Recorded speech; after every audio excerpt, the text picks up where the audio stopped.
Wow, am I exhausted. All right, so welcome everybody. It's Sunday, 10:45 a.m. I'm busy. So yesterday I was on WOR, the Voice of New York, and I got asked by Josh Jalinski. He's up there. I'm going to play the video, which is a replay of my appearance on this 45-minute conversation. I'm just going to let it run. And what I'm going to do is I'm going to interrupt at certain segments. And the reason for interrupting on the certain segments you have to understand is that, first of all, we don't have a script. I always let the interviewers ask me what they want in any way that they want. I don't, generally speaking, only if the person wants to be fed questions do I ask them. Josh is a certified financial planner. He runs a financial quarterback. You can check him out, iHeartRadio. He has a podcast, YouTube channel, all of that stuff. You'll be able to easily tell that he is not just the person who's going to host you on the morning drive across your town of 10,000. That's not him. He's an expert on financial topics, no question about it. And I've liked that because his questions are largely financially based, not to mistake health insurance with health care. For newcomers, this is my corner. For persons who are returning here, you're tired of me saying that phrase. That health insurance is not health care. Of course you are. That doesn't stop the fact that people are still making this mistake. So, without further ado, let me just hit play. I'm going to stop at certain points. I'm going to try to run unabated for the most part, except to point out certain things that, I should have expounded on. I should have made extra comments on, but as a result of restrictions on time, restrictions on the idea that, hey, if I make this particular statement, we're going to go down the rabbit hole, and we're going to be Alice, and we're going to be in a place that we cannot easily extract ourselves from in a 45-minute time window because he's got commercials and other bills to pay, which is all understandable. Of course, it's all understandable. And what I'm going to do here is I'm going to sign into chat and all that kind of good stuff because I haven't done it yet. Oh no, please no. No, I'm not going to sign on to chat because that is not good at all. I go back over here. Ugh. This is Josh Jalinski, the financial quarterback, and we are with special guest J.O., MBA, CFP, Medicare expert, certified financial planner, and author of the book, Maximize Your Medicare, Qualify for Benefits, Protect Your Health, and Minimize Your Costs. So before we get to Medicare, talk a little bit in your own words, Jay, about how the pandemic has changed the retirement planning timeline. You brought this up the last time you were on, but I think you said even new things changed from the last time.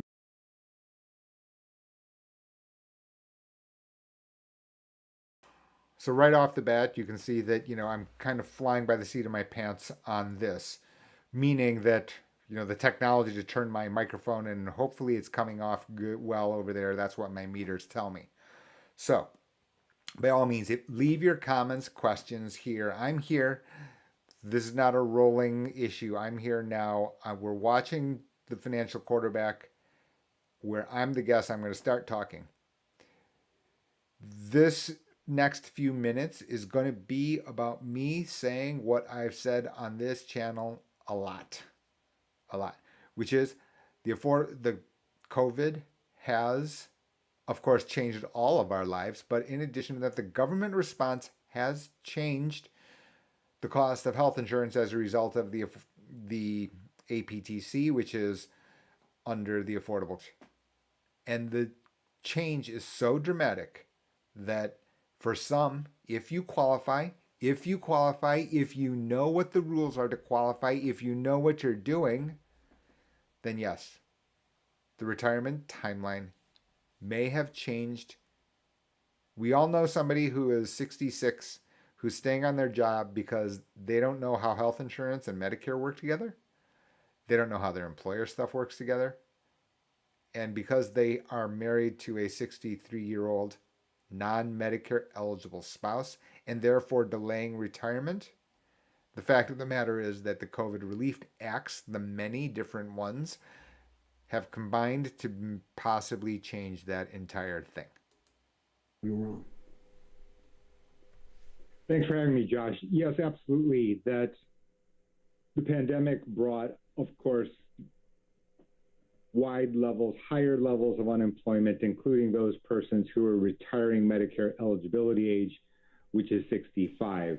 Why do I look so For example, involuntary unemployment may have opened up the opportunity to COBRA, which generally, for example, if we had spoken prior to the pandemic, really creates a big problem because of the fact that COBRA is so expensive in the base case. However, for example, the government's reaction to the pandemic has notably changed all of that. For example, even in the mid second quarter, the third quarter, if a person lost their employment in an involuntary or had a reduction of hours and therefore went to COBRA, it was in fact the employer to pay for the entirety of COBRA through the end of September. Well, it's now October. Let me turn my microphone. This is important. So there are a couple of things. Not only did the employers pay through the end of September, there were hiccups here, right? Because the employers were just told, and you can imagine HR person wasn't told. And then there are questions about the paperwork and how the employers actually got a tax credit from the federal government, and so the employer paid, and then the employer goes back to the IRS to get the tax credit. Well, now you're the HR person who works, in a salary job, and they're punching a clock just to say. And I'm not saying that HR people are bad. All I'm just saying is that let's say that they weren't fully informed. So now they told you they don't know anything about it. So that's number one. Number two is the fact this is another illustration about how Medicare and You is not wrong, it's not complete. Which is that COBRA cannot be used to be the reason that you're delaying Medicare. The reality is that you have an 8-month window. Well, guess what? The enrollment process, for example, may or may not have been, it was confusing to start, and you may have just glossed over Medicare and You to say, okay, well, I can't use COBRA, it says so right here. No, but if you read further and deep in the weeds, you would find out that you can't have a break for 8 months. So what if I use COBRA for 5 of the months because the employer paid in the entirety, driving your health insurance premium to 0 over those 5 months, and then you enrolled in Medicare? What do you just have? You've got health insurance through COBRA. Maybe you had a spouse who is not Medicare eligible. Maybe you had adult child 25 years old. Maybe you've hit the out-of-pocket maximum, etc., etc. There are other reasons here. Exceptions exist. And so on top of the government response to COVID, were these other ripple effects if you knew what you were doing. Let's continue back. I'm going to shut myself off. October. So things are changing. Things will continue to change. But the reality is that the government's reaction to the pandemic has, in fact, changed the retirement timeline. Yes, I would agree. I would say that, yes. So what about Medicare being moved to age 60? You'd brought that up in a previous talk. What's changed with that? I had somebody on there saying that's not happening now. Is it happening? Is it not? What's the update? Well, without having a crystal ball, it does look less likely at this point. So it was among the wide sweeping set of changes inside the original Biden budget proposal. So For now, it appears that reducing the age of Medicare eligibility from 65 to 60 is not included, which is a huge missed opportunity for the vast majority, for example, of very, very large employers who would have welcomed that change. For me, who's not a political person, the reality is that it looks like the opponents of such a proposal were better organized than the supporters or the would-be supporters of that proposal. Where were you on the fence on that? I think it costs way too much money, but I know from a planning perspective, there are so many people, they retire at 62 and medical insurance costs them. We're back to it. I'll turn on the camera in a moment here. Here we go. So there's no question here. It looks like the eligibility age dropping probably doesn't work, meaning that, we couldn't galvanize the supporters, and the supporters did not get organized. But make no mistake about it. My view is that I don't think we've had math to correctly point out, to accurately point out how much money would have been saved by the large employer population, the employers. And I'm going to make the point in a few moments here on the interview, which is to say that, hey, you could have, in theory, you could have had where the employers pay a levy to the Medicare Trust Fund, because the savings would have been so big that if you charge them the levy, that every large employer would be signing up quickly. Nevertheless, what you have is opponents, and I'm going to make this point in a moment, which is opponents, well-organized, and important ones. And so as a result, you've got this situation where it's very difficult to lower the eligibility age, which was expected. You knew that was going to be a tough fight. Too condensed, and we still can't agree on the city dog catcher in our country, right? So as a result, the idea that we were going to be able to or that the employers were going to be able to completely galvanize, that was probably a bridge too far. Is that how it goes? Who knows? All right, here we go. 20, even 30,000 a year, and that's a big problem. What's being done about that, or really nothing? Well, I'd agree with you, Josh. I mean, and I think that is the issue you brought up. You touched on it, which is the question is how you're going to fund this, whether or not the changes through the political process were going to be large enough in order to fund the idea from 65 to 60, changing the eligibility age, open question, probably one that takes a long time to debate or discover the actual facts.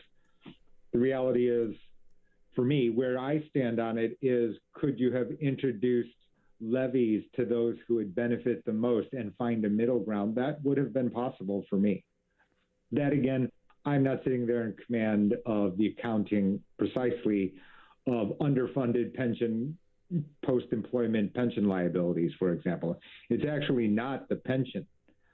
The pension, we know, is a whole based on projections which may or may not be realistic, discount rates which may or may not be realistic, but the real one is sitting there, just like you said.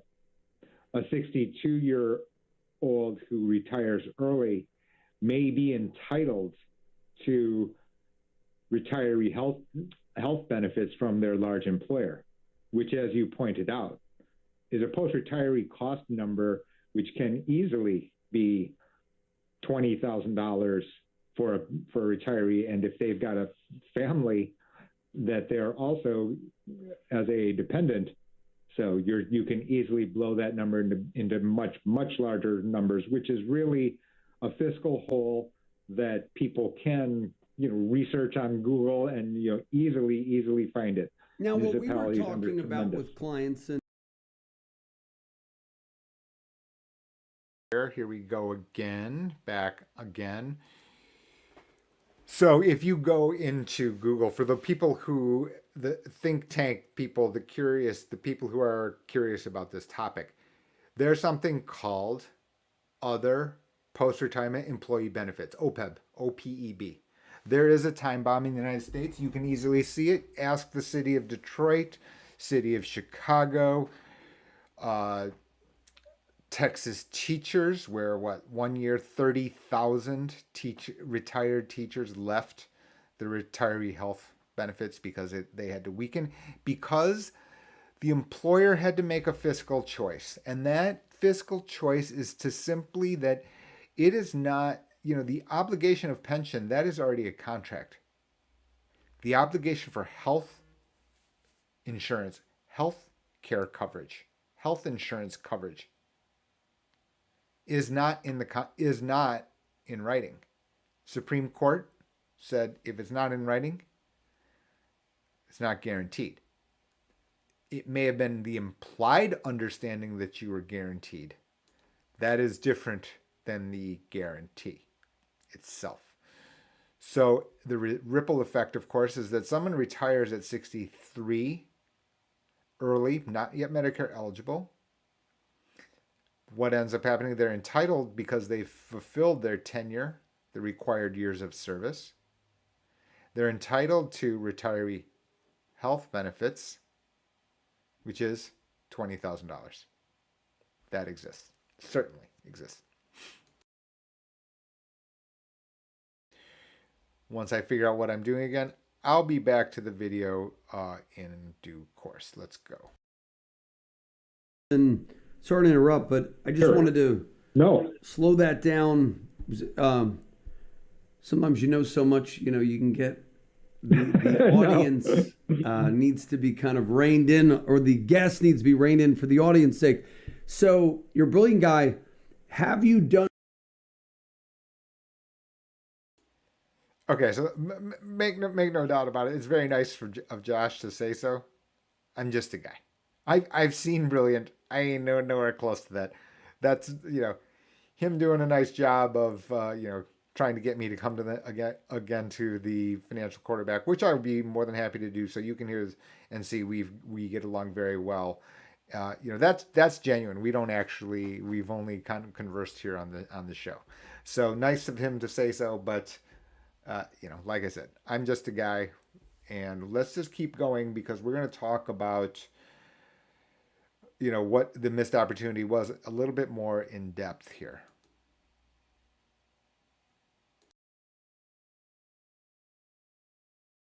Done research because the people who were promoting it at 60 was basically financial advisors, Medicare professionals, people who sell Medicare, some people in the health insurance industry, stuff like that. They, I guess, weren't well organized. Did you do any analysis on would it really add to the deficit, or is our government spending more helping these people get cancer at 60 and they don't have health insurance? Have there been any numbers? Because I know you're very well researched every time you come on the show. And if you're just joining us, we're with J.O. Are you a doctor? I always want to call you Dr. J.O.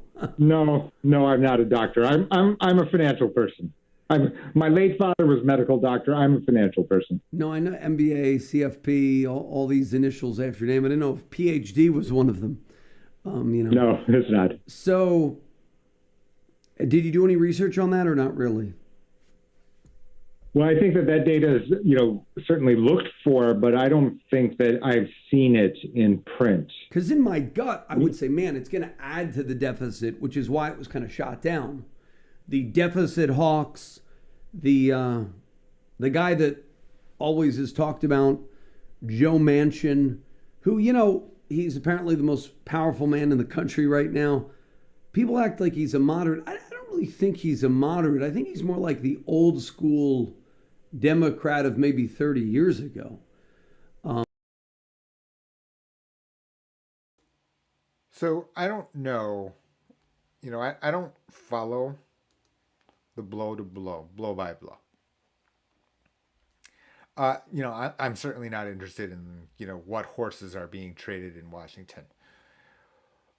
Yeah, I mean, it is very, very popular to say we can't afford it. And I'm not disputing that. In fact, you would have seen years ago, I was pulled onto a number of radio stations when making comments about the Democratic nomination for the presidency.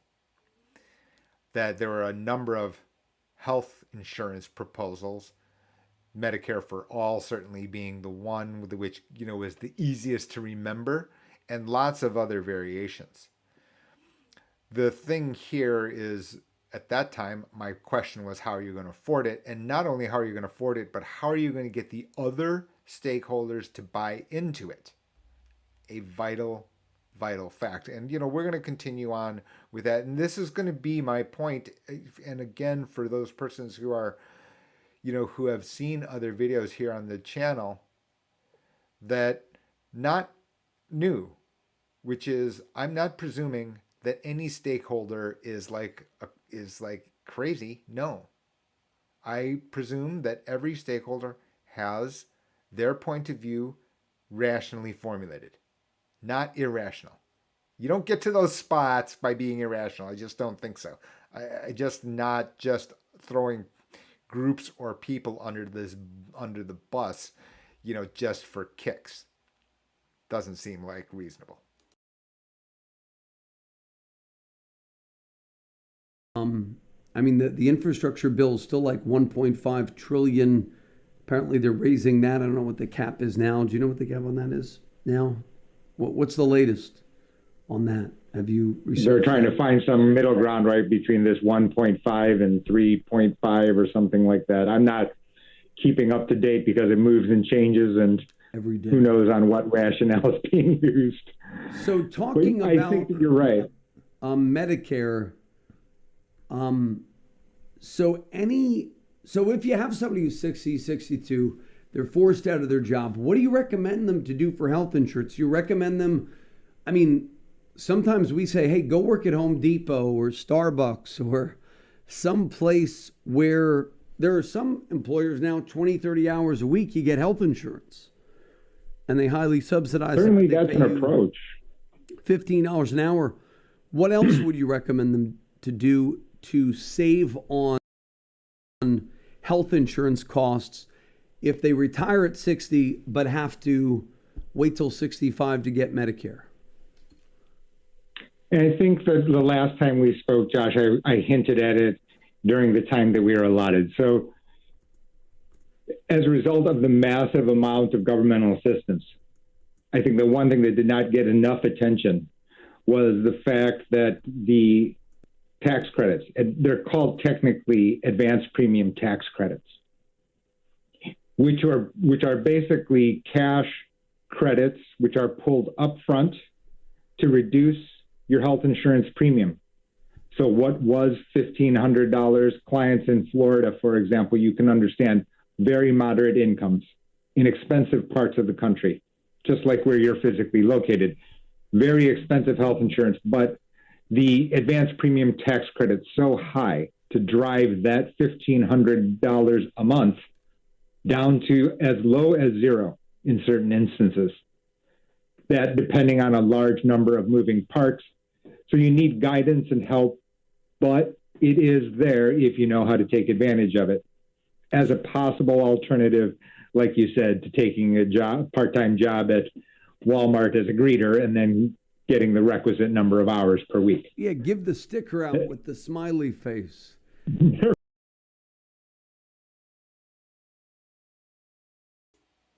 Here's the thing.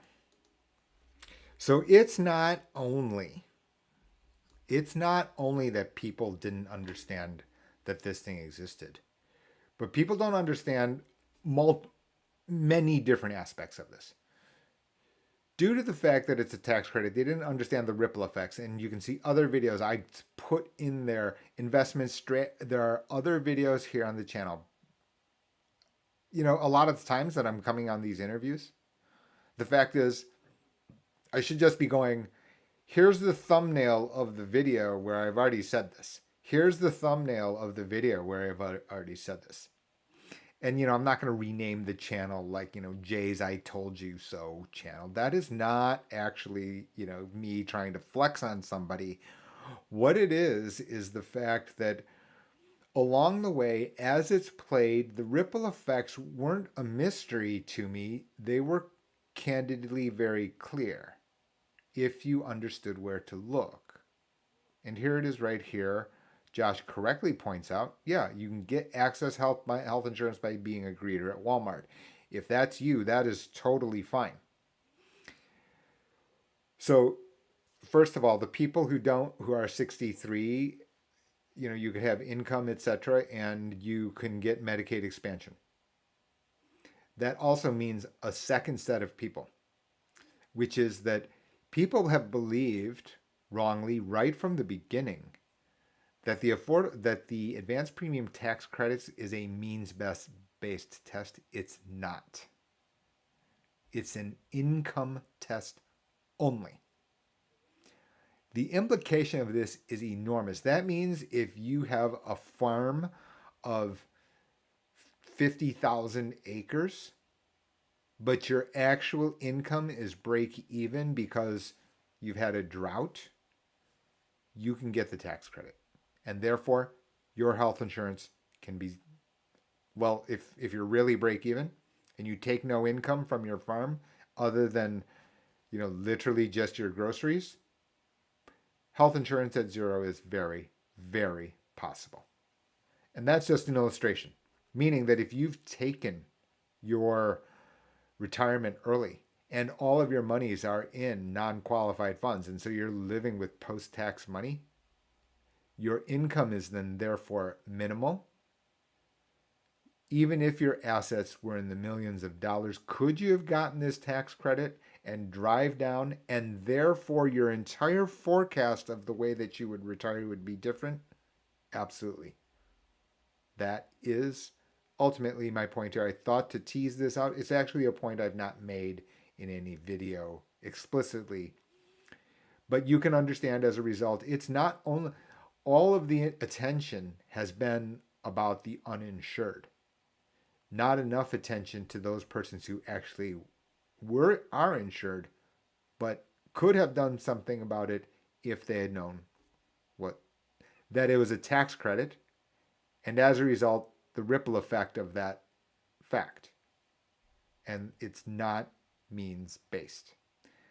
And it's kind of the misnomer of the fact that it's called Medicaid expansion, because people think, okay, Medicaid expansion means that you have no means. Not under the Affordable Care Act. Slightly different standard to get the lower health insurance premium as a result of the APTC. Let's go back to Josh. Right. And folks, give us a call now, 888-988-JOSH, and you'll get the free book by Jay, Maximize Your Medicare. That'll be our free gift to you if you schedule and keep your no obligation review at 888-988-JOSH, 888-988-JOSH, or you can buy the book on MaximizeYourMedicare.com or get it free by calling us at 888-988-JOSH and requesting a second opinion on your wealth. That's MaximizeYourMedicare.com or 888-988-JOSH. We'll be back after these messages. And we're back. This is Josh Jalinski, the financial quarterback with, I was going to say it again, Dr. J.O., well, the doctor of Medicare. Dr. J is a basketball player. Yeah, Dr. J. So the Biden administration's $3.5 trillion social spending plan has a lot in it, to put it lightly. Can you break down any parts of it that will affect Medicare should it pass? And then I do want to bring up that advanced premium Medicare thing, because we don't really... Is that gone? I mean, if we didn't take action by August, are we done? No. So if we take your first... Important stuff. And it goes to show you kind of what is going on here. So even expert, right? And I would absolutely say Josh is an expert, right? He is sensitive. His radar is on to all sorts of topics that not other financial persons would be aware of, like at all.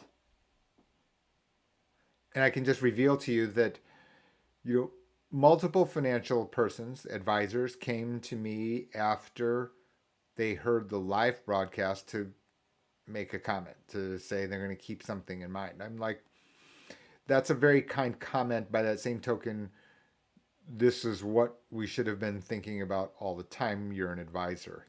Which is, I don't know these persons, so it's not a personal slight. Okay, even Josh here, he has taken the term here, advanced premium tax credit to Medicare.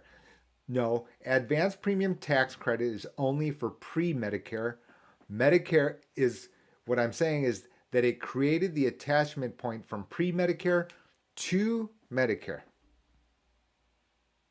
And then it's basically the handoff period, which is slightly different. And what ends up happening, unfortunately, and this is why I am so retentive about, many things. But anyway, the reality is, especially about here, these are technical, defined terms. You can probably know, as I've mentioned, right? I've been the speaker in front of the State Bar of Michigan Elder Law and Disability. Many elder law attorneys have interfaced with me. Thank you very much. But the reason that we get along, the reason I appreciate them, is because I understand that they are using very specific, defined terms, that they're entirely unlikely to, once I tell them, hey, that's a defined term, they stop misusing it. They stop cold, literally. I simply just say, Mr. Lawyer X, Harvard Law School, this is a defined term that I'm using right here. They go, oh, okay. And now all of a sudden, conversation changes immediately. Never again do they use these defined terms loosely. And it's the reason I'm stopping here. You can hear it. Even someone as well whose radar is very much on, like Josh Jalinski, right? You will hear these questions and you've already heard them, right? We don't have a script here. He's asking these questions off the top of his head. You can't invent these questions off the top of your head if your radar isn't on. That's impossible. So, as a result, even he has mixed up this term here of advanced premium tax credit and having to deal with Medicare. They're distinct. They're very, very distinct. Let's continue on. And of course, is this being me nitpicky? Yes, it is. That said, because it's so specific and the financial difference here to you, if you know what you're doing and taking advantage of it, literally, I was not kidding when I said a group. Married couple, Fort Lauderdale, advanced premium tax credit, $25,000 a year? Yes, absolutely worth that. Advanced premium tax credit is part of the legislation through 2022. Whether or not it becomes permanent is part of the horse trading inside our legislative debate around the Biden budget proposal. Back to Josh. Question regarding the infrastructure bill. Part of it is to add dental, vision, and hearing inside of original Medicare, which is the federal red, white, and blue card. That also is the subject of heated debate and political horse trading as people try to grapple with the cost even of that. And there have been a number of proposals, none perfect, of course, in our imperfect world, about how to approach that. And then, of course, as I hinted at earlier, that the opponent in the stakeholders in healthcare delivery are so enormous, and they have their rationale. Certainly, they have their rationale, their point of view. Where you stand depends on where you sit, of course. And you have opponents who are very, very well organized. And for example, even on the dental, vision, and hearing, the ADA, the American Dental Association, is against it and now galvanized towards that end. Nevertheless, on both sides of the aisle, fairly popular amongst the wide majority of Americans, because it is a notable omission from original Medicare, no question. So Medicare, they're going to include vision and dental if you are 65 or older. The dentists are against it because some of their most profitable clients are obviously seniors in need of dental work. I mean, that's one of the biggest expenses in retirement that people don't. Do you want to talk about that a little bit? Sure. And basically, when we talked about, and it is very similar to the pushback that you're seeing in lowering the Medicare eligibility age, which is that would basically make the federal government, the CMS, the price setter, the reference price setter of services for healthcare services.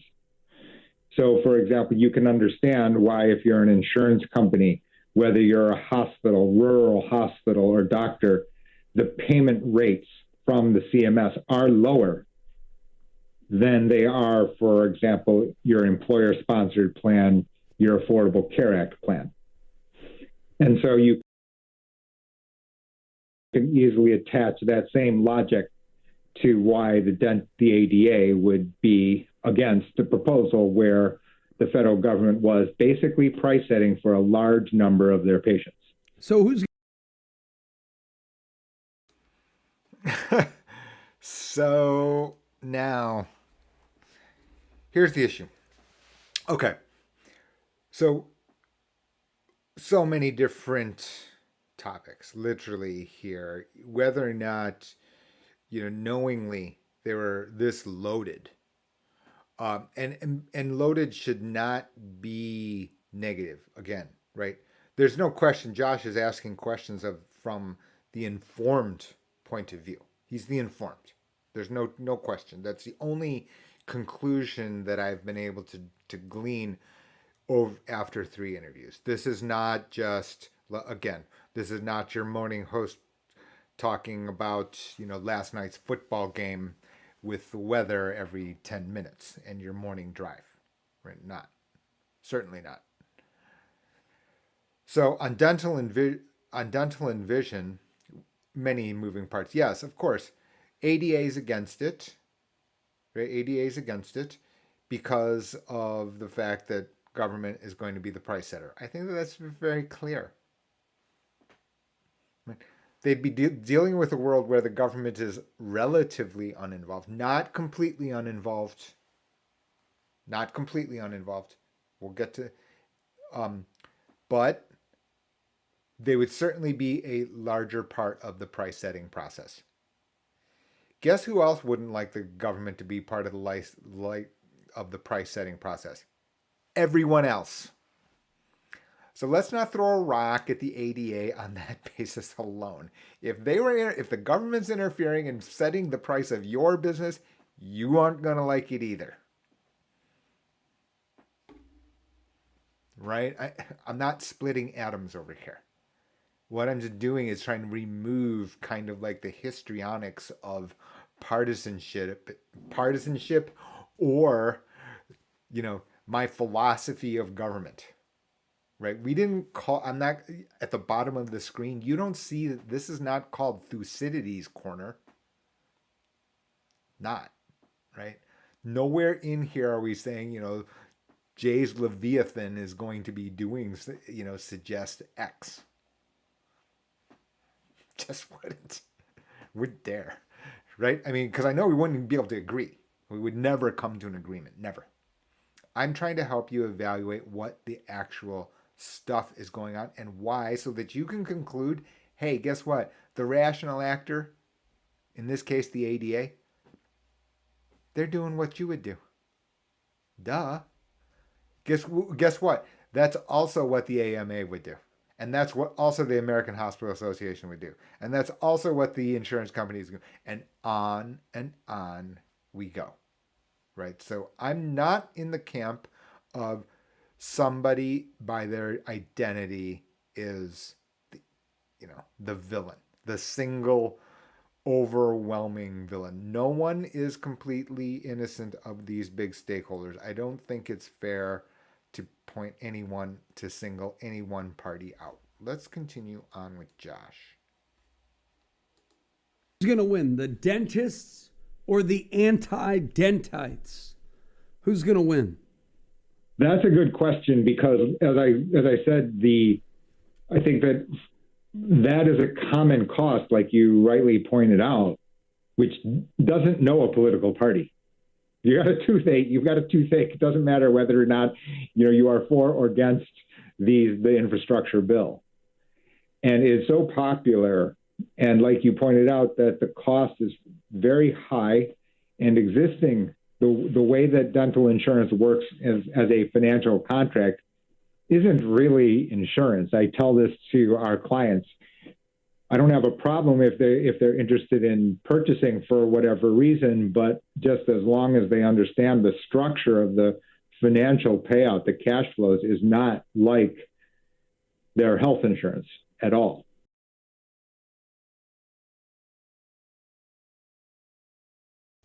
Ooh, I love leaving breadcrumbs. Let's see here. Okay. So maybe you're new here. Maybe you're not. When you're evaluating financial contracts, financial payout structures, it's like one of my professors at the University of Chicago said, you follow the cash flow. I don't care. If that cash flow has the pattern of a duck, I don't care what it looks, sounds, or smells like. It's a duck. That's it.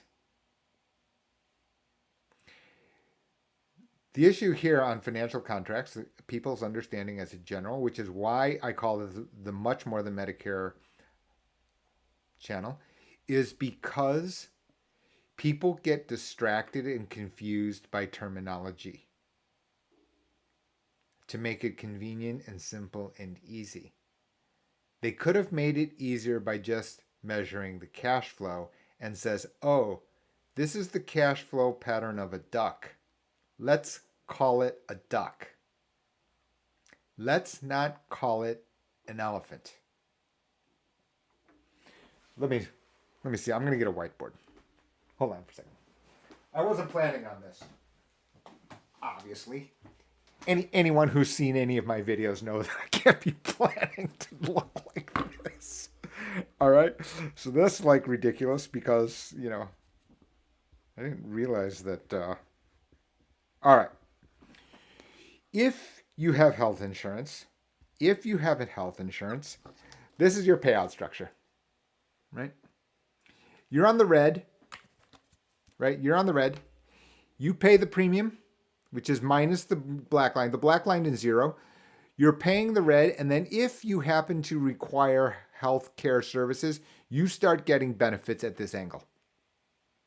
And you'll have to excuse me because I'm not sure what the angles of. So you start getting this, right? Under Medicare, under the Affordable Care Act, you continue to have this.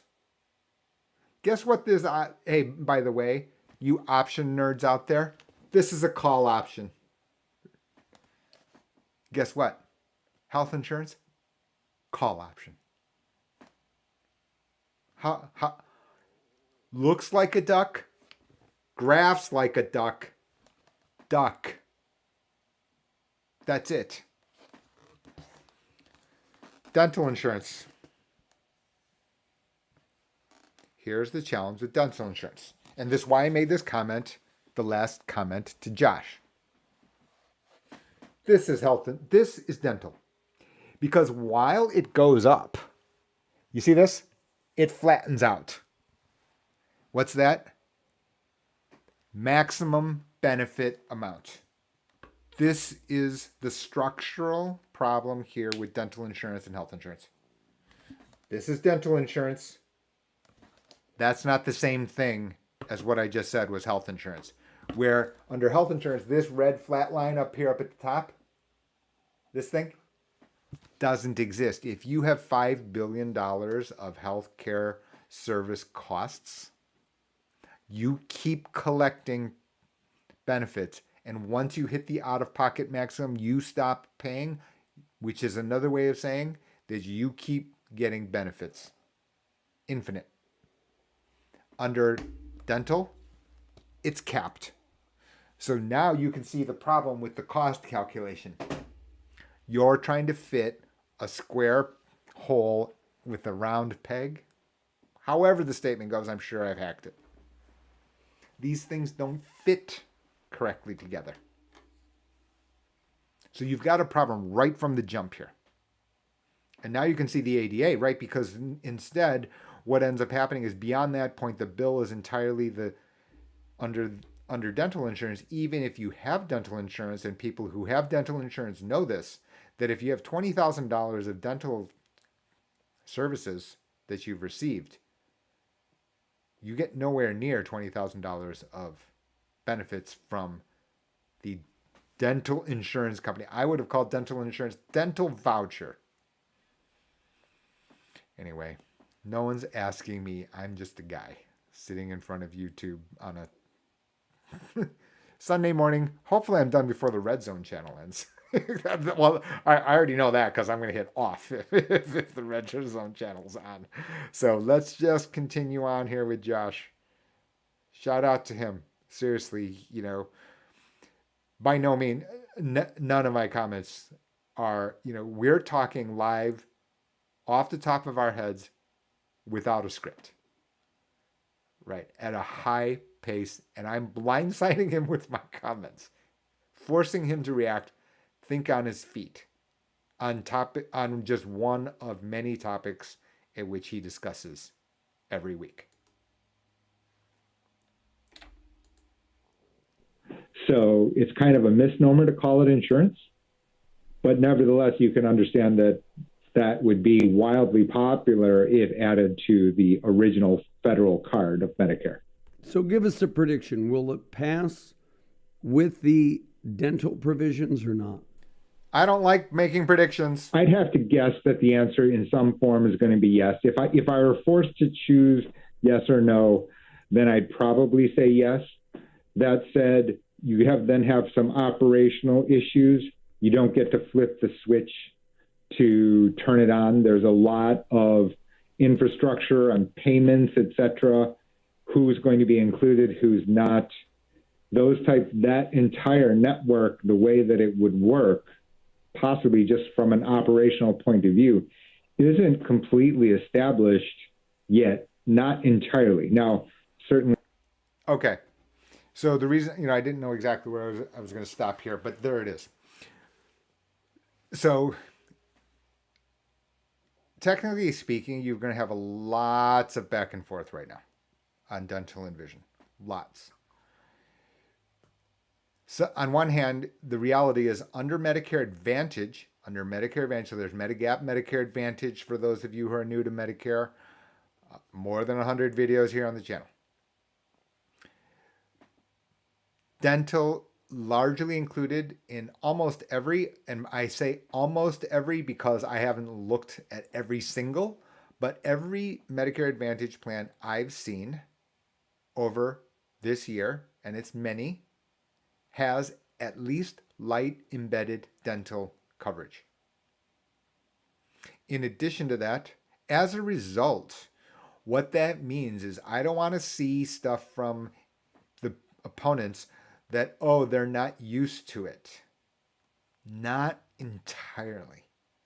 They're used to the fact that a Medicare Advantage policy owner, is coming in with a card that says blank dental coverage. And they're used to that name blank. Almost sure. Their dental coverage is not fragmented hugely. It's crazy, but there's still a few dominant players, and as a result, the dentists are already used to it. The second part is that many dentists accept Medicaid. So the payment structure and the acceptance of the fact that the government can be a price setter, and the pushback against that to say, it's not fair, we can't do this, I'm not entirely on board, because the skeleton of what needs to exist already exists today. Back to Josh. Let's try to keep it going here. Only the skeleton exists. Whether or not it's ready for the broad adoption to 63 million, that I don't think happens overnight. Wow. So that may be a good idea for many people, so they get dental coverage. Although the dentists listening are not going to be happy, because it's basically they might not be as happy at getting a lower payment rate. Who would be? That's what I'm saying, is that those persons from whatever stakeholder you may be, they're going to have a rational reason. I'm not under the presumption that anyone is, foolish or isn't looking out for their best interest rationally. So it's really everybody against the dentists, is what you're telling me. Not me. No, a number of our clients have that background, so no, I can't really be out there saying that. But as a group, much like certain parts of, for example, insurance companies would not necessarily be happy at all if you lowered the eligibility age from 65 to 60, even if they didn't lose clients because of the fact that they would be Medicare eligible. Yeah, but difficult stuff. But that'll cause the cost of the insurance to go up, because more and more people will, the burden will be spread on these insurance companies. So. Wait. This one here isn't exactly clear. I didn't want us to go. So this is just kind of us talking, at rapid pace. It's not clear. I don't want to give the idea that, the costs are just going to clearly go up.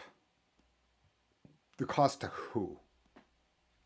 Right, the government is going to have a higher cost as a result of dental. I don't think there's any doubt.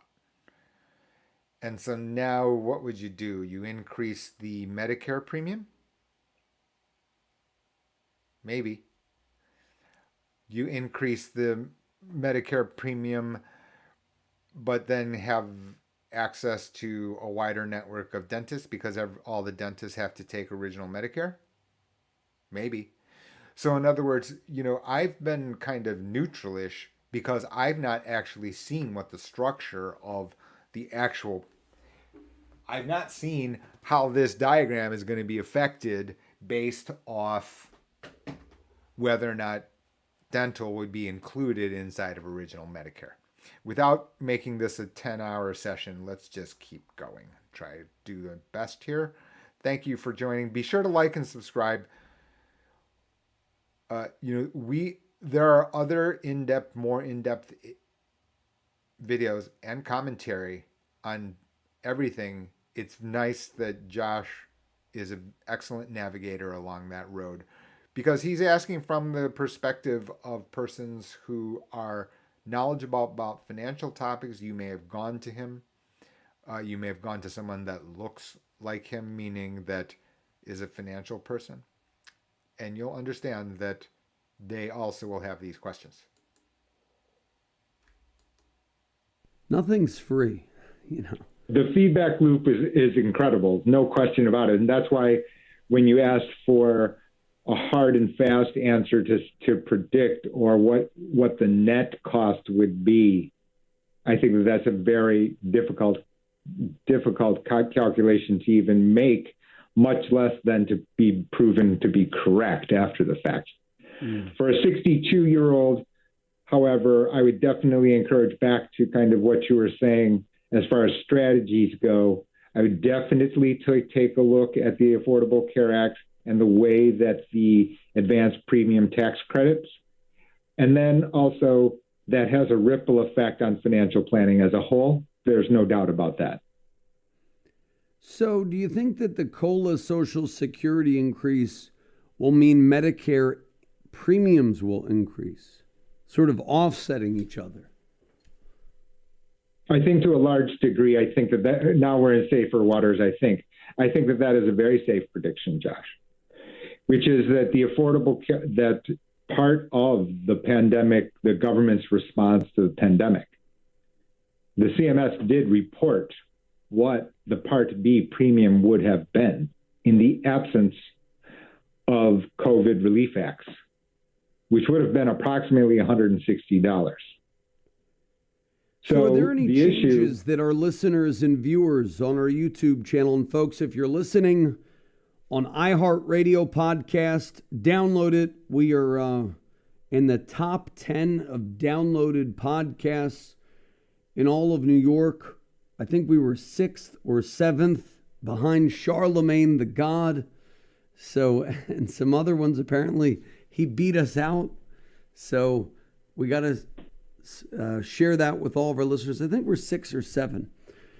So folks, make sure you download the podcast, The Financial Quarterback, on the iHeartRadio app. Also Spotify. Tell all your friends if they miss an episode. So, Jay, when we get back from the next break, we'll be talking about how our listeners and viewers can make changes to Medicare coverage right now to save money. And for those who are making Medicare decisions, what do you do? And what common mistakes can be costly for people? When we return, this is Josh Jalinski, the Financial Quarterback. Don't touch that dial. And we're back. 6 weeks into COVID. I had COVID early September. Oh my. And I still have COVID voice. I don't know when I'll get my real nice voice back, but eventually I'll get it back. So we're talking about Medicare with J.O., author of the featured book that we're giving away to those of you who schedule and keep your no obligation review by calling us right now for a second opinion on your wealth at 888-988-JOSH, 888-988-JOSH. And we have special best-selling author of Maximize Your Medicare. The reason why I like your book, Jay, is many people, Medicare is like the most overlooked thing that financial advisors kind of gloss over, but it's such a major part of retirement planning.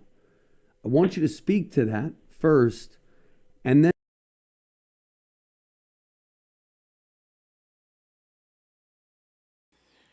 So now you understand why I agree to being Josh's guest. The very first time that we were together on his show, I want to call it 3 years ago.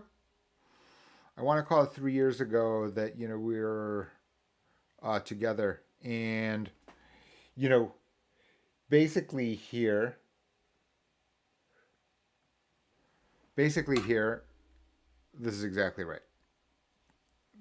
And you can see it. Right, which is, let's just do it this way. In much way, that this is your payout of health insurance. Medicare is the highest quality, meaning the cost here is the lowest, and the angle is the steepest. That's it. Oh yeah, and by the way, where Josh is exactly right is that it's overlooked, etc., about the health premium, about the importance of this planning aspect, is because the number one threat you have is this, which is just the upside down version. This is your payout. This is your net worth diagram if you are sick and underinsured. That's it. We just follow the cash flows. You'll get it. And that's basically, to the options traders out there that have come to me about Medicare, and I've known they've had options knowledge, I literally said, don't buy the book. Here's your 2-sentence summary. And every other Every other statement in the book can be directly related to that. Every. No exceptions. None. Let's go back and let's get my fat head out of the screen here. All right. There we go. Then go into some changes that our listeners and viewers on our YouTube. And if you don't subscribe to our YouTube, hit the subscribe button and just go youtube.com and search Josh Jalinski, Jalinski, and the Financial Quarterback channel will pop up. So talk about that, how Medicare is sort of like it's overlooked. Why do you think that is? Well, I think it's kind of the way that our society feeds us information, trying to keep them, compartmentalized. But for me, and that's why I started with the book on Medicare, which is that, as you point out, which I entirely agree with, which is that actually Medicare for me is the cornerstone of the entire process. Because, for example, Social Security, the focus on income. When you're working, always you're focused on income, saving that income. The reality is many of those combinations recommended for Social Security strategies to get the most income, et cetera, have largely been closed, especially for married couples, for example. And that's not to say that you gloss over it. It's just that your different decisions you make, yes, they can yield different results over a long period of time. But the reality is the choice that people make under Medicare is far more pertinent every single year.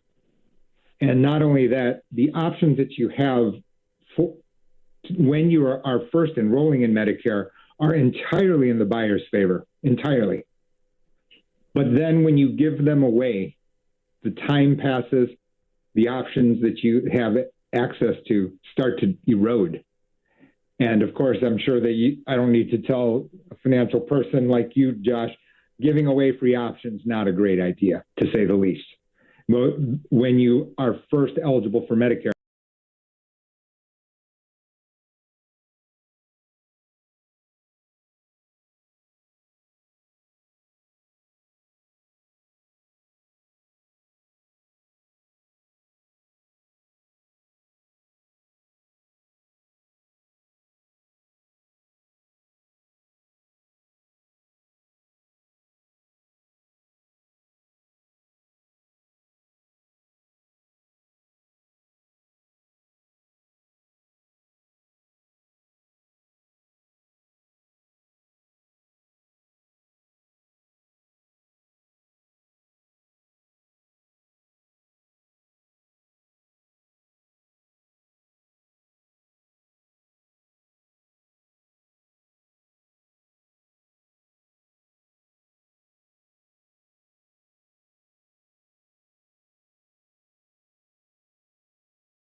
Let's continue here.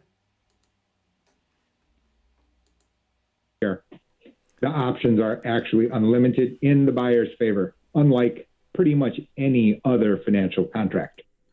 Yeah, so that's and first. people make a And then it goes. decision generally on Medicare based on cost or premium when you have to look at the whole cost. So a lot of people will do the Medicare Advantage plans and then they find out they have cancer and they want to go to some elite cancer hospital and they find out, oh, I can't go to that one because it's not in the network. Speak to that a little bit. So there are certain things that inherent, characteristics of Medigap versus Medicare Advantage. The most popular video on the Maximum Much More Than Medicare YouTube channel is, in fact, that question. And for me, it's quite a difficult decision, and notably so, which is that the book right now is in its 8th edition. The first edition of the book, it was not close, which is Medigap clearly superior because of the fact that there was no network. The price was X dollars a month. And Medigap is really like F or G, correct? When you say Medigap? Yeah, there's a standardized grandfathered set of plans lettered A through N for newcomers. Yes. And this is a grid, and this is widely publicly available, meaning Josh's insurance company Plan N is identical to Jay's insurance company's Plan N. It's down to the letter. So as a result, for example, a number of years ago, what used to happen is Medicare Advantage, in many cases, was both more expensive and more restrictive, both. However, competition is here in force. 42%, I want to say, was the latest statistic of the 63 million on Medicare who are enrolled in Medicare Advantage. That number will hit 50% for sure. That one is not a complicated prediction to make. But more importantly is the actual difference between Medicare Advantage and Medigap has narrowed. As you can see, all the commercials on TV, multiple on TV commercials, Medicare Advantage at $0 a month. But you do need to understand these differences between these two big groups, which are ones that cannot move, meaning there are certain characteristics. One, as I said, one standardized grandfather. One is an annual contract, the implication being every single term, subject to change every single year.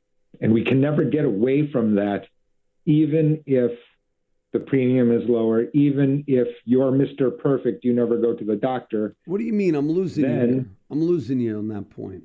Sure. Restate that point. So typically we have a Medicare guest, and we've had some elite Medicare guests. You're in the Medicare Hall of Fame, Jay. So I'm not quite sure here. Are we sure that is Medicare Hall of Fame a compliment or an insult? just don't know. Anyway, so it goes to show you when you're not dealing with it all the time, even when you're in there and you're a financial person, Josh is clearly. That's undisputed. Nevertheless, you can see what has happened is that the competition is so incredible and intense that what has happened is that if you mix up even a single term, the outcome of the diagrams that I showed 5 minutes ago change. If that one is to a person where they don't have financial flexibility, the path of what they choose will change. Yeah, I wanted this awesome car in a hyper-competitive world, except for guess what? Every road that in my town is gravel. Guess what? I don't get to have the low-riding car. Do I? I don't know. Yet what ends up happening is everyone says, "Oh, we all got to have this car." Well, that is exactly, what is happening. We have you. We have, what's her name? Danielle Roberts. She's a big Medicare guest. We have the guy who wrote the Red Book, Get What's Yours for Medicare. He's a good guest. I think it's Paul Solman, or I forget his name, but I got to get that book. And when we've had some others, Sure. they always say get F or G, get G. Like that's like the one that everybody always says, if money was no object, get G, because that's the one I would get.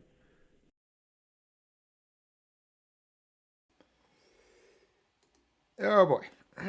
Okay. So I know the names of those persons. You can presume that's the case, right? I don't watch their interviews.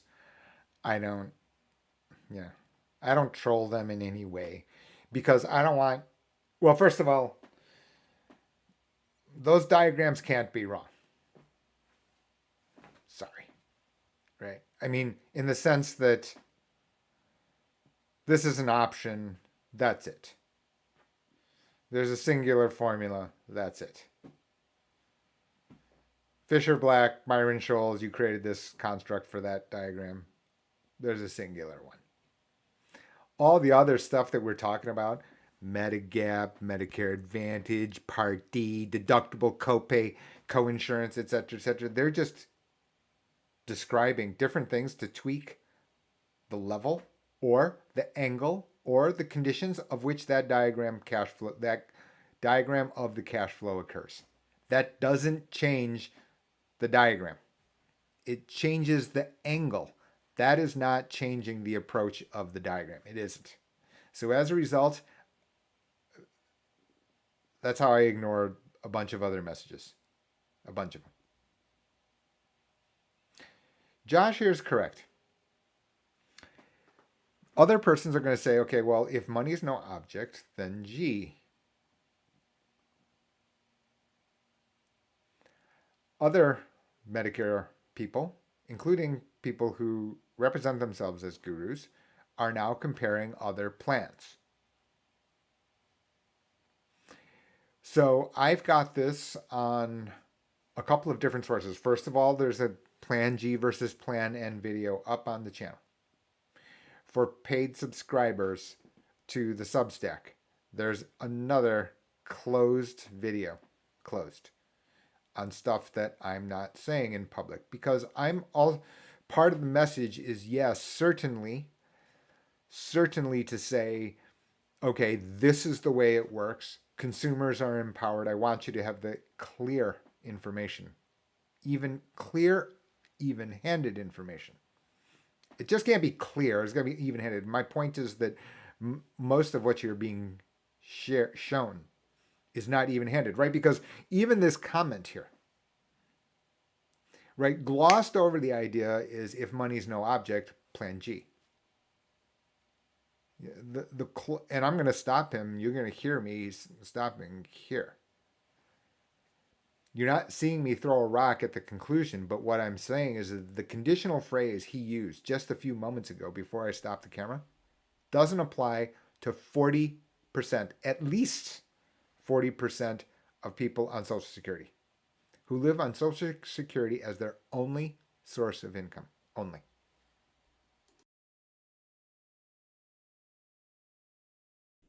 One, you're saying, well, that's not the case anymore. And then you... No, I wouldn't say that, Oh. First of all. Go ahead. So you were saying but Medicare you Advantage said, got better. You started the entire interchange with if money was no object. 40%. Ding. 40% of persons receiving Social Security live on Social Security alone. 40%. So if money was no object, get G. So now we got it, right? Because you'll see in other videos Plan N. I have my own opinions about it. And more than that, I have opinions on, or my perspective on the fact that they're not analyzing. Hold on. Hold on. They're not analyzing through the lens of this. And as a result of, so this can have a couple of reasons. Number one, they don't understand how this is constructed. I'm sorry to report to you that that is the case, but it is. So, it's pretty funny, funny as in not very funny. I'm going to read to you can I read it to you? Yes, I can. Hold on for a second. So I had something about Plan G versus Plan N, and I received some feedback, and I'm going to read you the comment. Which is up on the publicly available YouTube channel. Okay, so the YouTube comment that I got here is the following. And here's what the person said. And here it is right here. You can't see it. You've managed to make a complex comparison more opaque and then to say for some other unstated reasons that you cannot disclose certain details publicly, that we just need to go to your paid website to get those answers. I'm having a hard time with your presentation. Sorry. Number one.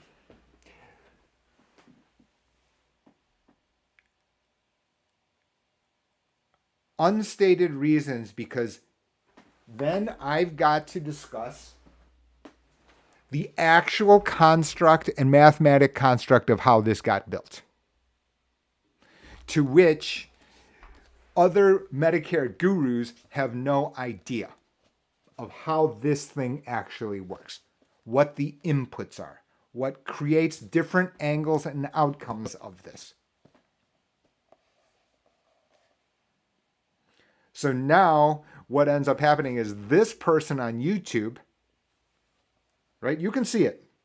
Plan G versus Plan N, what is new in 2021? That's mine. And then comes out the comment here, this negative comment. And it directly points out exactly what is not being told to you.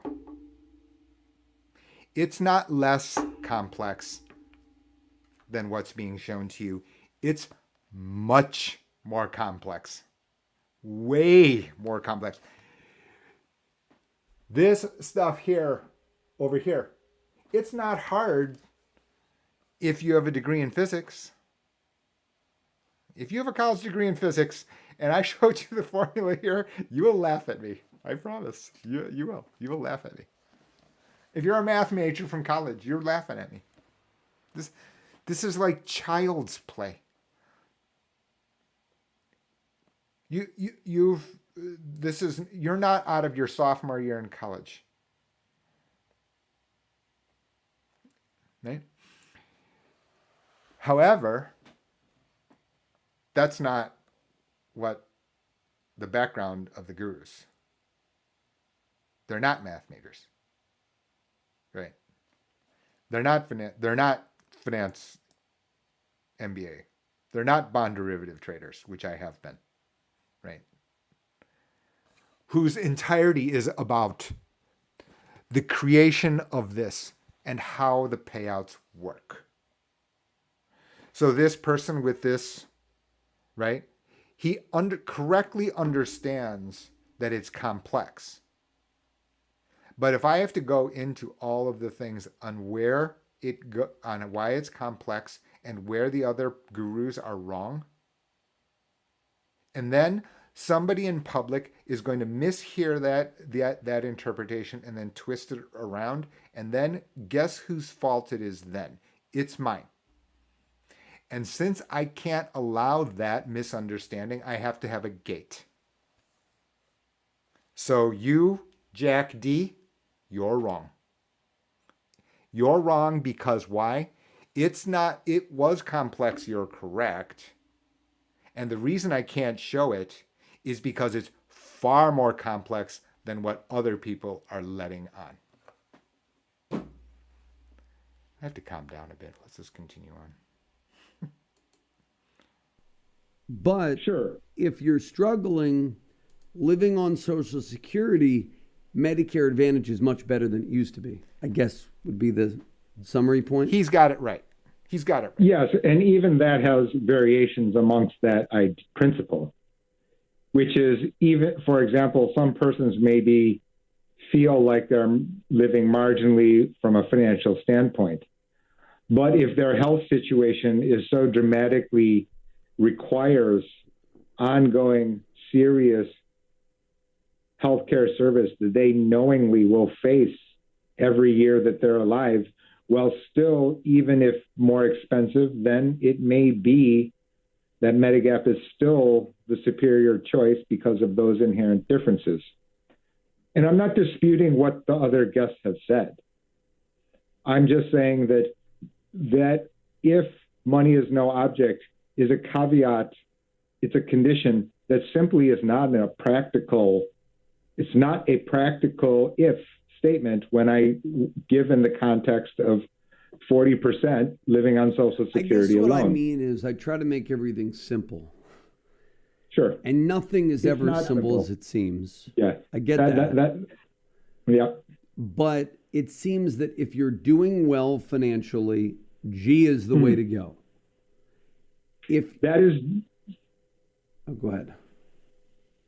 Medigap, I would say first, because as I said, the two characteristics, standardized, grandfathered, are the ones that, for me, as I've stated in Maximize Your Medicare on many occasions, every time I've spoken in public, as opposed to it covers this, it covers that, the outstanding characteristic is your coverage, the terms of the coverage never change.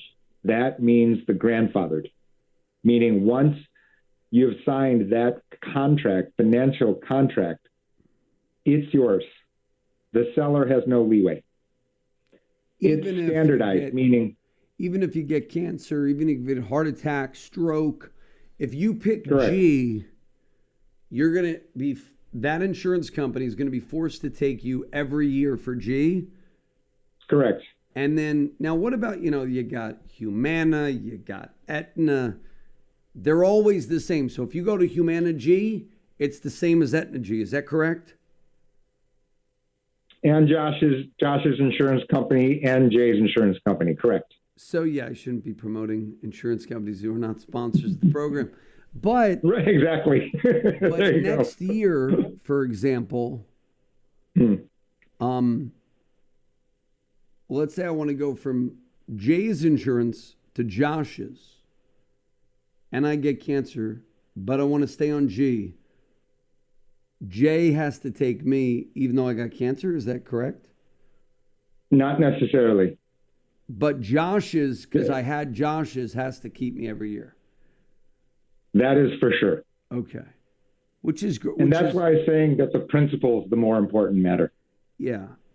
Which is also why our country's going broke. So we got to take a short break.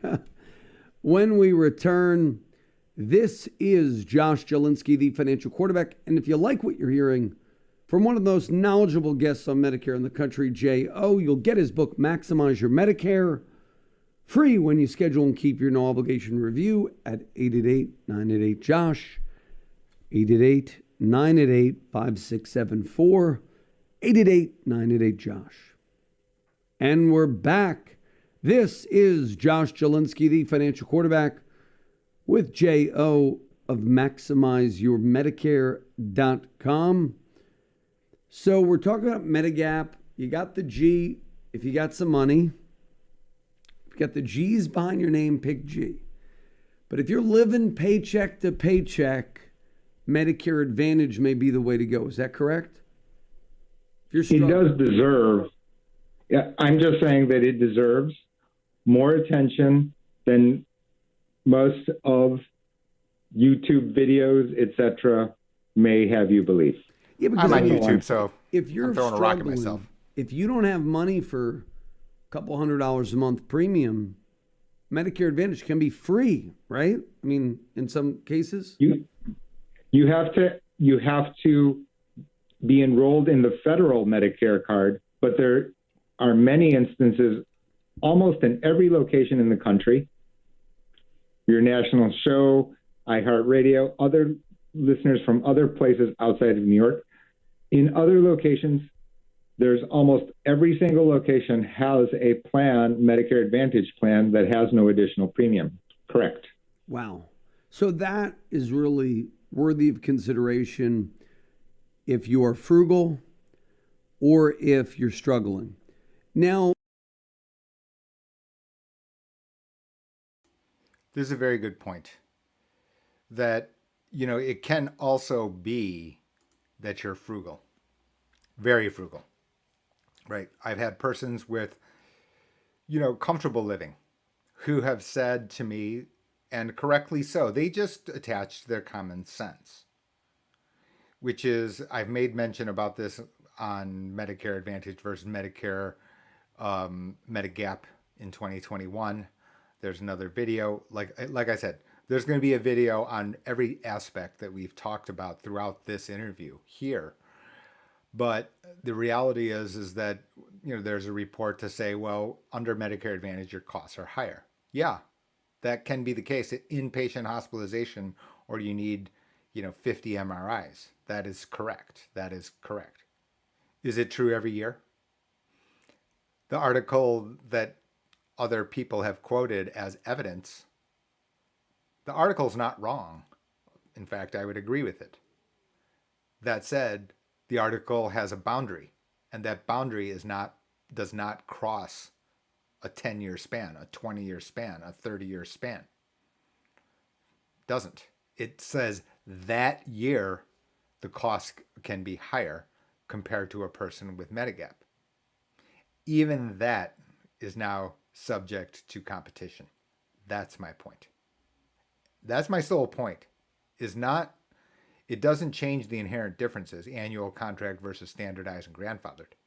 It is simply that we're not living just 1 year.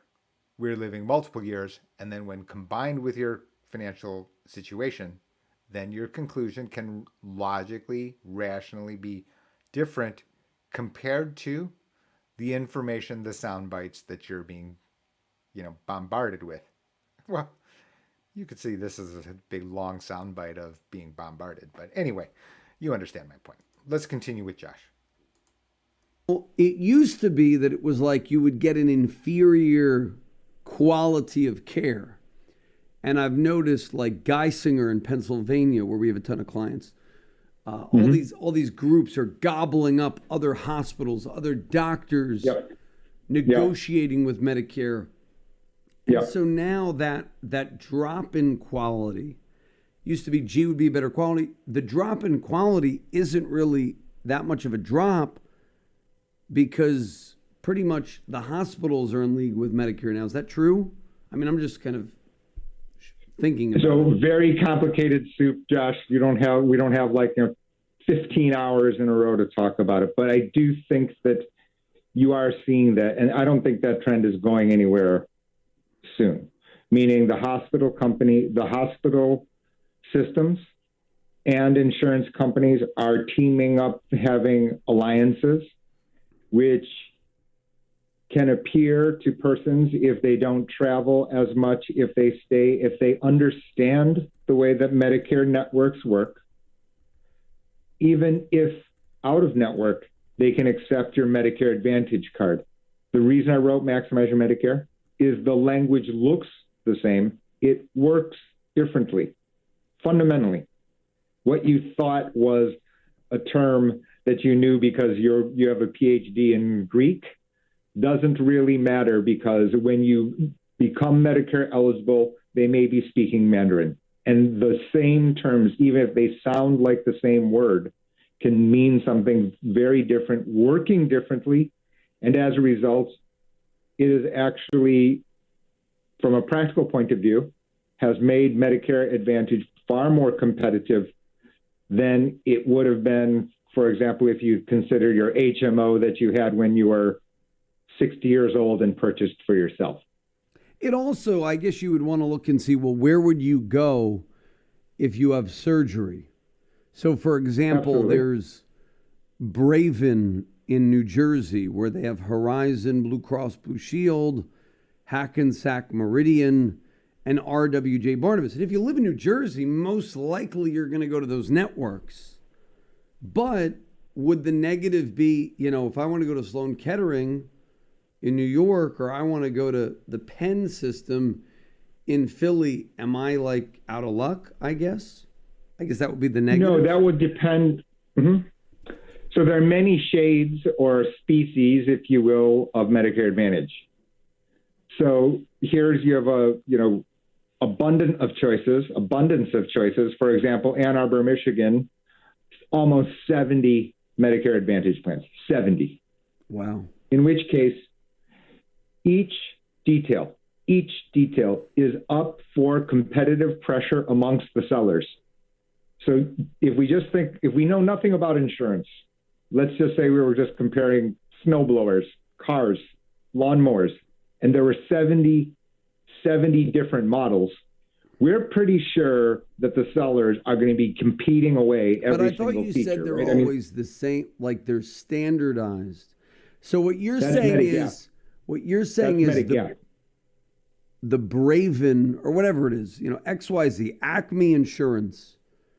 You can go to these, maybe you can't go to Sloan Kettering in New York. You can go all the best hospitals in New Jersey, but so maybe Let's stop here, right? And so you can see what I'm saying. And when I talk to clients, basically, or other people, I just try to keep it, because the terminology is maybe new, it may be easy to mix up. I just basically call it, fruits and vegetables. So you just keep them separate. Medigap is standardized, grandfathered, A through N. Period. Jay's insurance company, Josh's insurance company, Plan N, identical down to the comma. The end. Please don't add extra statements to what I just said. So while I'm trying to make stuff as kind of, as so that everyday people can understand, you do need to be sensitive to the idea that I am speaking very specifically. Very specifically. I just said, and there's your perfect example. I just said Jay's insurance company, Josh's insurance company, that the coverage is identical down to the comma. That's literally what I said. I did not make the statement that an advisor a guidance person would necessarily choose interchangeably between Jay's insurance company and Josh's insurance company. I did not say that. I'm telling you that I'm not saying that. And this is kind of what ends up, you give them an inch, they take a mile, or however the phrase goes. I've hacked like lots of phrases today. But you can understand my point, which is that I'm saying certain stuff. I'm not saying one phrase outside that bound. Not one. I just said Josh and Jay's insurance plan N on Medigap, fruits, let's just call it under fruits, is identical. And Josh just was talking about a situation when he's talking about vegetables and tried to say, well, I thought you just said that vegetables are standardized. No, Josh, that was fruits. And this isn't Josh's fault, because I'm sure that he does know the difference. It just so happens that on the fly, if not like very experienced in the precision here, it's easy to just kind of make the human error. And that's the reason for the stopping. Not that Josh is wrong, et cetera, et cetera. It's just that you need to keep the components separate. And those characteristics that I've mentioned, crazy people write 200-page books with 100 footnotes intentionally. And not to attach extra statements to that, but limited precisely to the statement made.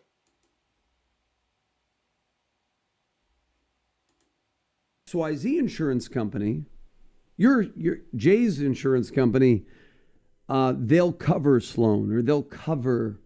That is correct. Phil. So basically, what you're telling me, this is like so. This actually, it's like an aha moment. I mean, I knew this, but this you almost have to do the research. This is why it's such probably the most important decision before you retire, and people just fluff it off, and financial advisors just fluff it off because it doesn't pay them. Absolutely. And if you ask financial advisors why they fluff it off, it's because Medicare doesn't pay enough to the advisor to warrant the time and even though it does pay a commission if you sell it, it's just a lot of, service work and paperwork. So most financial advisors just fluff it off. That's why we're different. We care about it. Thank you for writing the book on it. But what you're telling me, big takeaway of the meeting, big thing we're going to make in a clip, Ernesto, is that you should research not just G or Medicare Advantage or F, but you should research whether whatever Acme Insurance is taken by the hospital you would want to go to if you had cancer. You know what I mean? Like if I had a major problem, I'm not going to the local hospital in Toms River. So now here, I've now turned the microphone on. Right, beyond today's conversation with Josh, or yesterday's conversation with Josh, is the idea that now you're into the alphabet soup of Medicare Advantage. HMO, HMO POS, PPO, DSNP.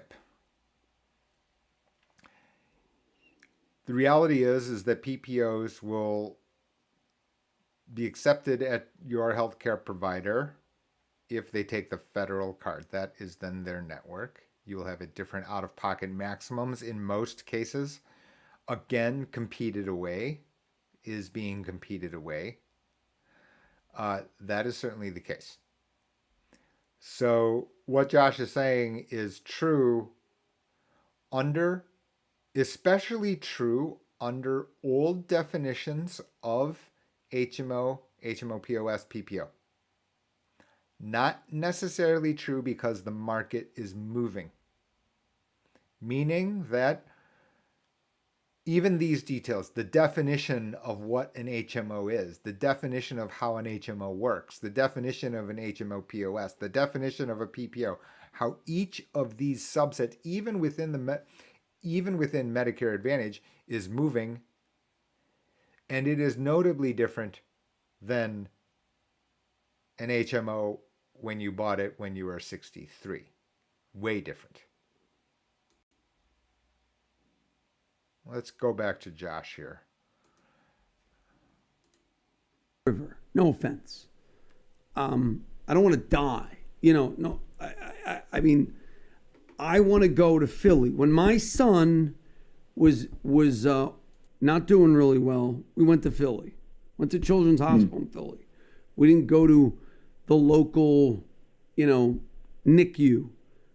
So am I wrong there? No, you're exactly right. You've repeated the most important aspect in my book on Medicare Advantage. If you're trying to evaluate amongst dozens of plans, which will almost certainly exist in your area, you must understand the way the networks work.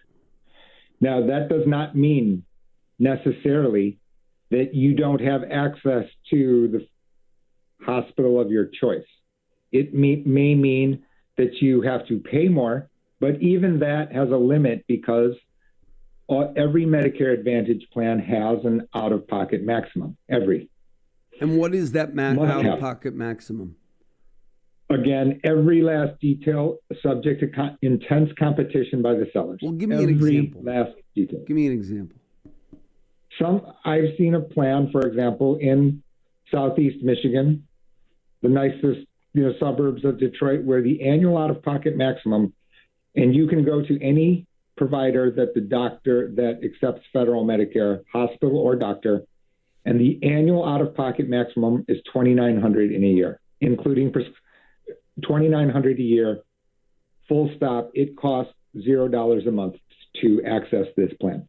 See, that's really cheap. That exists. So $2,900 for out of network. I mean, so basically, if you had some type of rare cancer and you're going to some elite, cancer hospital like Sloan Kettering, and you're flying from Ann Arbor, Michigan, which, by the way, we have a ton of listeners in Michigan on the iHeartRadio app and Spotify. You can now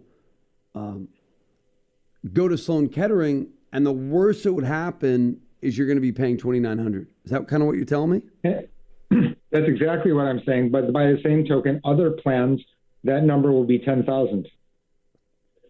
So that's what I'm saying. So you got to do your homework, and you just can't, go to the local yokel for Medicare advice. That's what you're telling me. Or you can't ask your union buddy. You can't ask, at happy hour or senior coffee hour, what did you choose? You seem financially savvy, and then just mimic that one. I would also say it's also a function of who you are. Like my parents, my dad refused to go to New York hospitals. He did not, he would rather die. Not to be, he's with the Lord right now. And we'll talk about that when we return, because we'll take on our final break. Man, this was a fast hour. Always fun with J.O. Go to MaximizeYourMedicare.com. Buy his book, or you get it free when you schedule and keep your no obligation review at 888-988-JOSH. I'm not sure if fun is the word that I would use, but okay. 888-988-5674. Time's going fast. And we're back. Thanks to with Josh. J.O. So we're talking about my father who's with the Lord. So he just didn't want to go to like Columbia Presbyterian, even though they had better doctors for his specialty, or Penn, or whatever, New York or Philadelphia. He just wouldn't go. He's like, I'm going to go to the local hospitals. That would also, like the patient, what you would want to do, that would also affect your Medicare decision, correct? I think that's exactly right, meaning that your selection of plan, whether or not you'd be charged for an office visit, how much that would be, et cetera, whether you need a referral. Again, when you're dealing with Medigap, very simple, meaning if they accept the federal Medicare card, they will accept that insurance, no question. No questions asked. But on Medicare Advantage, then like I said, with dozens of plans and almost available for you in every location where you have the unrestricted right to change every single year, that also means the sellers are competing on every single detail every single year. And so being properly informed, doing your work, having the call, a simple form to us to say, Jay, can you help us? Can you help us weed through this? And then we have the same entire exercise for standalone prescription plans for those persons who are enrolled in Medigap. This is really good. I always love when I kind of get new things out of these Medicare people. And I think we got some really profound stuff from you today, Jay. What are common mistakes? We talked about Medigap. We talked a little about Medicare Advantage. What are some mistakes that maybe we didn't talk about today that you're like, these are a couple mistakes that I'm seeing now with people making Medicare decisions? So I think the first one is always that people are coming to us too late, meaning they're coming to us when they're 64.9 years old. And the persons they think that they've got their ducks in a row on a retirement plan. Because of what you said, and when you were ranting about the fact that other advisors kind of like fluff off Medicare, the book says pretty clearly every time I speak in public, somebody asks me, when are they to begin thinking about Medicare? When does that go on the radar screen? From a financial planner's point of view, of which I'm one and you are as well, I tell those people, attendees, the following. It is the January 1st of the year that the first person in your household turns 63, not 65. 63 and the January of that year. And the reason is because your investment strategy and all the fancy strategies you can have all the way down to your holdings have tax implications, and your Medicare premium is adjusted for your taxable income. So it does you no good to have fancy financial investment strategy X if that is introduced unintentionally a tax liability, which has created a higher Medicare premium, which can be bigger than the unknown. Oh man, this was so good. You know, this is your best point of the hour.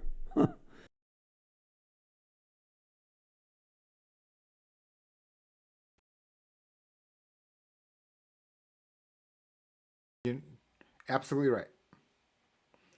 So again, thanks to Josh right here.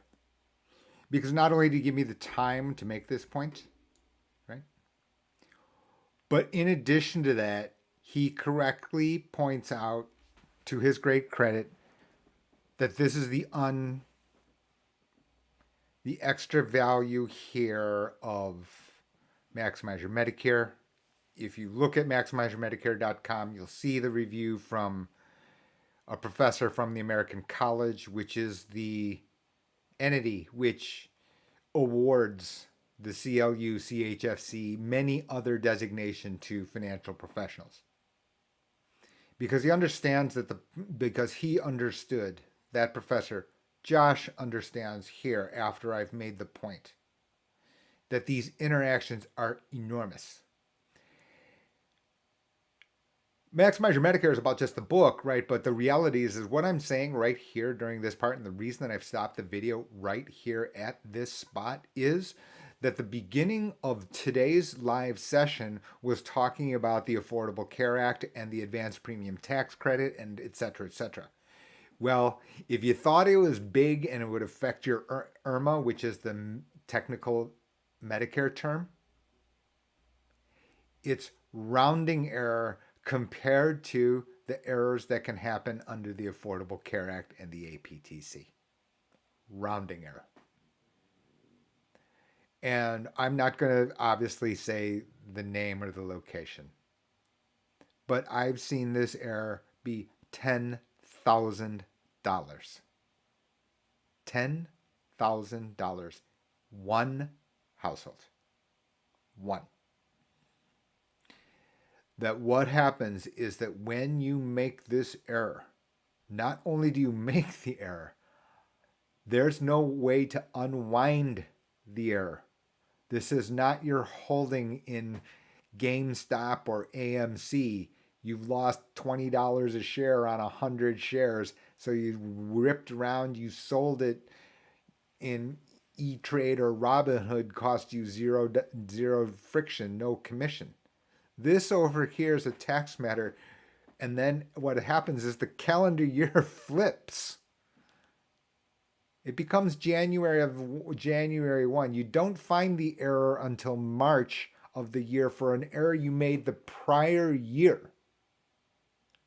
Guess what? You don't get to go into the time capsule and undo that error unless you know in advance.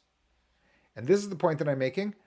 Josh is very appreciated for noticing and correctly pointing out. It's like this. He's maybe he's annoyed at me that I waited to the end. Yeah, I'm just the passenger on the boat over here, right? I'm not the captain of the boat. That's my defense. I'm sticking with it. Let's just keep going. At the end. Because I leave the best for last, Josh, but that's number one. Well, let me I got to be asked back, right? I mean, but that's this one's so good. We're probably going to have only time for this one. Write down this for next time and send it to my people, because I really am touched by this. What's going on with? I would actually caution that 63 is great, but if you retired at 55, it might be 55. Because you might want to do Roth conversions from 55 to 63, and then you might not want to do them at 64 or 65 because then your Medicare is going to be jacked up. And you've just uncovered it right there. That's why I said the first time to call, you couldn't absolutely right. My point is that what ends up happening is somebody has made those Roth conversions at 63, pushed off their annual because they wanted to do it for their own and those rational reasons. But in fact, the ripple effect can be to increase your taxable income during that conversion year, or you hold mutual funds and you get a year-end distribution. And since you didn't really understand it and how the nature of those distributions worked, and they withheld the tax at the brokerage, you didn't understand what the ripple effect was. And instead, you've just got a bigger number. Yeah, now you're paying $400. Very interesting. Correct. People worried about their Medicare getting jacked up when they're 70, 72. I get all these listeners, they call me, they go, 72, my Medicare is $400 a month now because I got the RMD. You should be planning for Medicare at, well, I'm going to take it another step forward, Jay, 50. Okay, that's...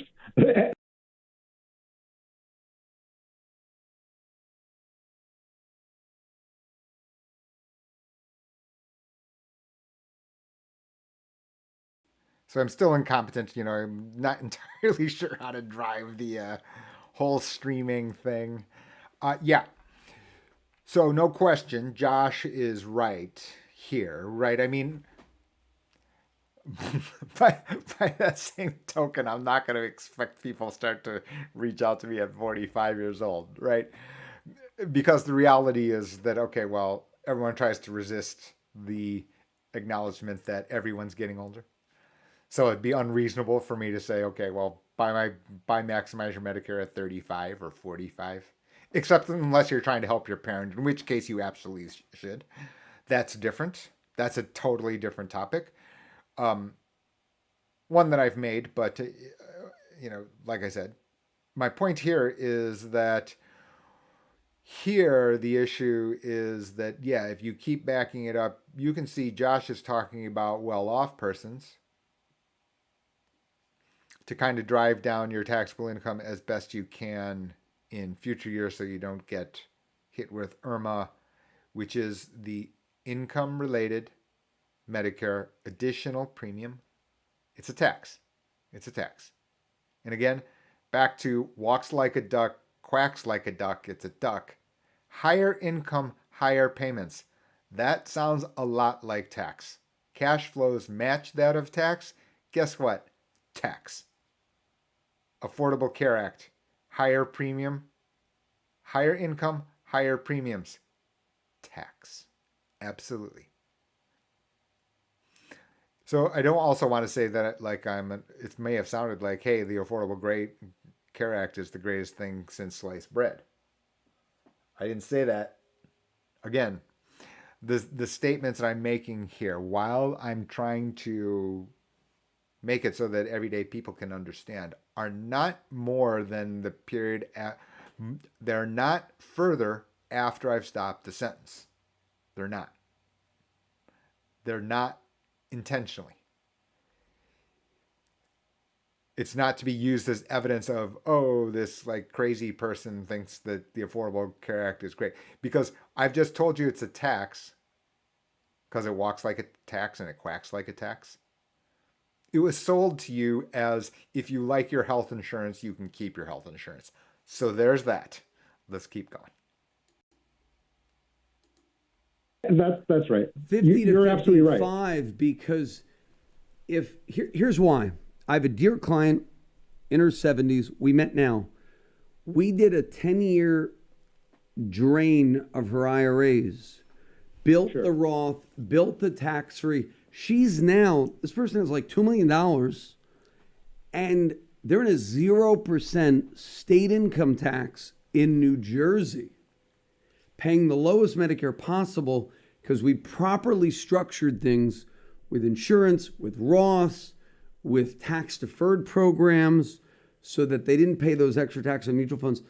Wow, Jay, this segment, folks, you're going to want to go back to this. This is the best segment. And Jay, I want to do our next show all on this because advisors don't get this. Advisors don't get it. You could have I've called this the silo effect. This is what I've been on the, On the times that are on places less important than yours, Josh, the reality is that this is what I've been calling the silo effect. Keeping topics separate, but there's actually important interactions, financial ones, for certain persons. I'll slip in the second point, which is that people are so relieved to not get the penalty. I'm signed up for Medicare correctly. I've signed up for a Medigap or Medicare Advantage. They think that they can set it and forget it. Cannot be right given our conversation today, right? Because every contract that's an annual contract is subject to brutally intense competition. That means the Medicare system could change based on demographic and fiscal weight. It can mean that the sellers are competing with each other, which has benefited the consumer. So getting the most from Medicare dollar from your dollars, which may mean optimizing your access to health care that you want to have or want to receive, is entirely dependent on keeping up to date. Entirely. So that's how we're going to end today. Don't fluff off Medicare and watch your funds, your mutual funds that kick off distributions. Maybe you've had that mutual fund for 30 years. Could be great. I've had people, they have millions of dollars in Acme XYZ fund. Sure. Vanguard, blah, blah, blah fund. Fidelity, blah, blah, blah fund. But what got you to retirement may really hurt you with these Medicare taxes and premiums going up. So you got to be careful about that. Call us now, 888-988-JOSH, for the book by J.O. Best segment, this final segment we've ever had. This was really good. I want to do a whole nother show on this. This was powerful. 888-988-JOSH. Get the book by J.O. Maximize Your Medicare.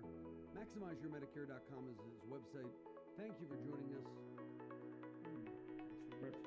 The preceding program was sponsored by the Jalinski Advisory Group. Any awards, rankings, or recognition by unaffiliated third parties or publications, including 5-star wealth